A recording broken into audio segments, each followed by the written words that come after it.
உனக்கு கோபம் வரும்போது, உன்னை வெறுக்கும்போது, உனக்கு பிரச்சனை வரும்போது, மௌனம் ஒன்றே சிறந்தது.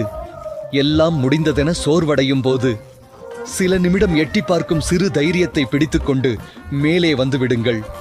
நாளை நமக்கென மாறலாம்.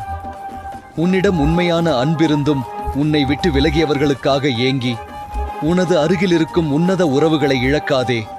அனைத்து மனமும் ஒன்றாக இருப்பதில்லை. சந்தர்ப்பமும் சூழ்நிலையும் நல்லவர்களை கெட்டவர்களாக்கி கெட்டவர்களை உத்தமர்களாக்கி நிற்க வைத்துவிடும். ஆனால் உண்மை ஒரு நாள் உலகறிய வெளிவந்தே தீரும். அப்போது யார் யார் எப்படி என்ற மாயையும் விலகும். துன்பத்திலிருந்து உன்னை தவிர வேறு யாராலும் உன்னை வெளிக்கொண்டு வர இயலாது. அந்த சக்தி உன்னிடம்தான் உள்ளது என்பதை எப்போது புரிந்து கொள்கிறாயோ அப்போதே சிறப்பாய். உன்னிடம் என்ன இருக்கிறதோ அதற்கு நன்றியுடன் இரு. ஏனெனில் இங்கு